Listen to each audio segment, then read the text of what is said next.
Ladies and gentlemen, welcome back to another comic book review video. It is I, your thundering magnificent, your steward of Gondor, your genius billionaire playboy, basic YouTuber philanthropist, SuperCliff. And would you kindly hit that like and subscribe button for every little bit helps in this YouTube world. Thor, issue number 11, is written by the glorious donnycates and drawn by Nick Klein. And our story begins with Donaldblake chewing on some nice juicy steak, like some Hannibal Lecter wannabe. And it's here where Blake is saying that he's feeling pretty good. Basically, to quote Reggie from Nintendo, his body is ready. We are then shown that Donaldblake is actually having this lovely steak dinner with Janefoster. Jane wonders on how Thor is doing, since Janefoster is aware of the relationship between Donaldblake and Thor, and, how that all works. And, like a creep, oh my god, does he look like a creep, Blake tells Jane that he doesn't think the crown fits Thor the way he'd expected it would. Because, Blake imprisoned Thor within his Looney Tune realm, created by Odin as a way to keep the Donaldblake persona in check. Oh, and speaking of Thor, we transition over to see how Thor is handling his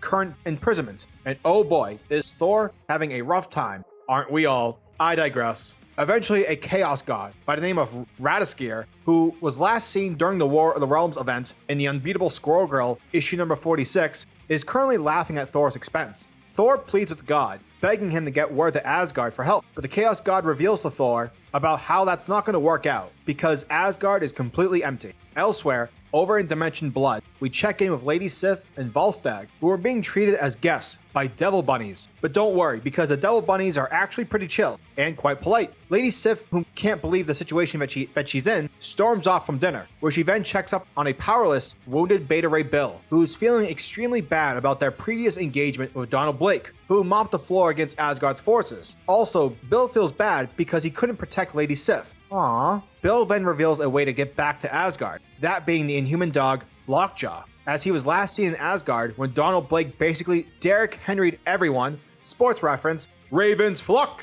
I digress. Anyways, and because both Lockjaw and Bill are warbound, that means Lockjaw is somewhere nearby, so he can teleport our heroes back to Asgard. However, Thor mentions to Bill that Lockjaw isn't actually here, because prior to Donaldblake's assault, Lockjaw had told Thor that he had sent a friend of his to be in danger. So yeah, our heroes are still stuck with the devil bunnies. Returning back to Donaldblake's juicy steak dinner, we watch as Blake fishes for certain Asgard-affiliated individuals' locations, as Blake smoothly asks about Odin's whereabouts. But Jane tells Blake that she doesn't know, because during her time as Thor, she recalls her and Odin never quite got along. And this shocks Blake, and it's here where we see that Blake feels betrayed. And as Jane continues to talk about her time as Thor, we suddenly see Blake reach across for a knife and immediately stab Jane, only to then suck her existence forth from her body. But don't worry guys, because this is all a bad dream, as this is just a mental scenario in which Blake is envisioning something he now wants to do. And immediately Blake is like, I gotta go. And oh my god, Donaldblake is terrifying looking. Later at the McCarthy Medical Institute, as we see Jane return back to the morgue, a fellow employee informs Jane that they just received a body this morning. But according to Rudy, the employee, dude's seen some messed up shit over the years while at the morgue. But apparently nothing beats the cake more than this recent body, and it's someone whom Jane actually knows personally. And so the torch messed up corpse is revealed to be Roger Red Norval, who was once a Thor. The plot thickens. Jane immediately runs into the bathroom to collect her thoughts, as she quickly respects Rogers' murderer to be Donaldblake, because he's a creep. And indeed it was, Jane, for Rogers Norval's death was a mere warning, a status update, towards anyone who's ever wielded the hammer of Thor and is in any way, some way affiliated with Odin, because if so, you are on the hit list, including the mighty Simon Walterson, aka Frog, who is preparing to do battle against the sadistic doctor, alongside his friend, Lockjaw.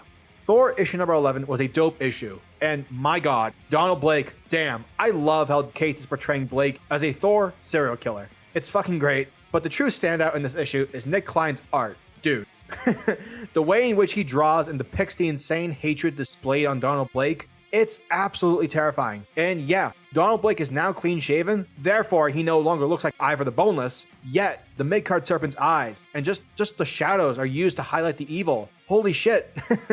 But on a happier note, I'm hyped to see Lockjaw because dogs, and yeah, hopefully Throg doesn't die. That would be terrible and sad, and I can't deal with more terrible things and sad things. But yeah, I can't wait for issue 12. Thor issue number 11 gets a 9 out of 10. Giggity goo.